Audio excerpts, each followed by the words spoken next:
Rizard Levitsky, how are you feeling, mate? Hello everybody, and I'm feeling great, thank you. How are you? I'm good. How's camp going for you this time around, mate?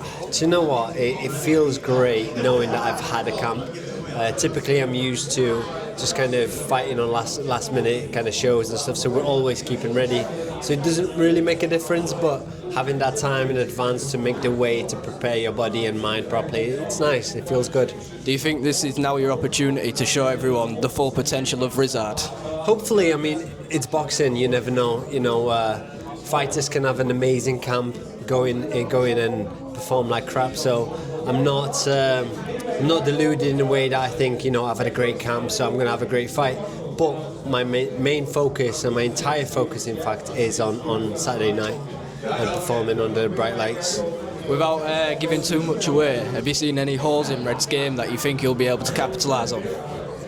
See, I'm not one of those fighters that watches the opponents and analyses them. People find that strange, but I would overthink it, So I leave that up to my team. They kind of do the analysing, the watching and all that kind of stuff. I just watch 20, 30 seconds.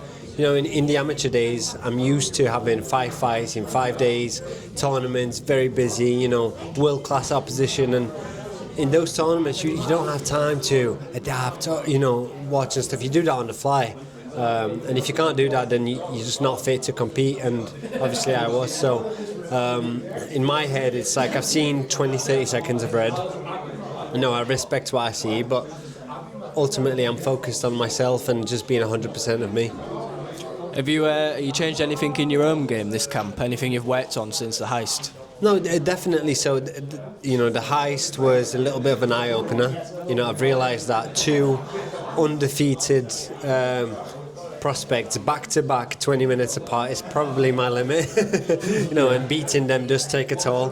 But when you strip it down and you look at the positives and negatives, it allowed me to kind of see where I went wrong, see how I could have beaten Taz easier.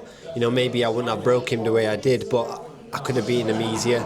And maybe that would have changed, but like I said yesterday, wise people back in the day used to say, only fools try and understand fate. So it is what it is, and we're here today. And I'll be there on Saturday, 100% of me. I'm prepared. I've left no stone unturned, ready to take it with both hands. Does it give you an extra little push now, knowing it's English title eliminator and you could potentially be facing Aussie in the future again and get that get back? To be honest with you, I had that push from the start. So it doesn't change anything, because for me, as much as I prepare for every fight with everything I've got, I also know that it's just a step on the ladder. So beating Red, I can't look back and be like, oh, I'm proud of myself, I've done this, I've won this title, I've done that. I don't have time for that. So at the moment, fully focused on Red. The moment I finish that, I'll be saying to my coach, my manager, what's next? Where are we going? Obviously the English title, what's next? The European, okay, what's next? So we just keep pushing, and hopefully, I can fulfill my potential, because I know it's up there, but I just haven't yet, shown that. I was speaking to Red a minute ago, and we asked him this same question. We asked him what sort of performance can we expect, and he said any performance he wants. How would you clap back at that? He'll have the performance I allow him to have, which hopefully ends in about a minute with my hand raised. No, I'm just kidding. Look, he's a good fighter, I'm going to go in there and do my best and send him home with no belt. That's my plan. So he's saying, whatever, he's going to do whatever he wants. Okay, great. Do whatever you want. But I'm still going to steamroll you. I'm still going to walk straight through you. So, do what you want. Sure, put your hands down, put your chin out. I'm guessing you don't expect it to go the distance. No, do you know what?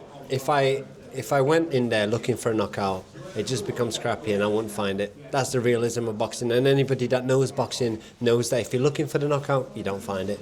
My fight with Dexter, I was prepared for a 10-round wall, mentally ready to kind of take him into the deep waters, drown him, round 8, round 9, round 10.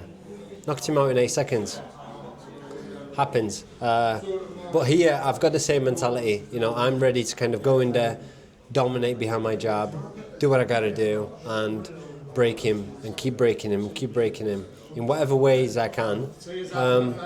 And yeah, I'm hoping I can, take him to the deep waters and drown him. But if I knock him out early, I knock him out early. But at the end of the day, if I win on points or I knock him out, it doesn't matter as long as I win. And finally, you got a message to your supporters. Just thank you very much to everybody watching, everybody tuning in. My social media has gone through the roof and I couldn't do all this without you. So, my heart goes to you, and you'll see on Saturday night all the dedication, all the preparation is for you guys and your entertainment. So just tune in, get on YouTube TalkSport and enjoy the show. Appreciate your time, mate. Thank you very much. I appreciate it. Thank you.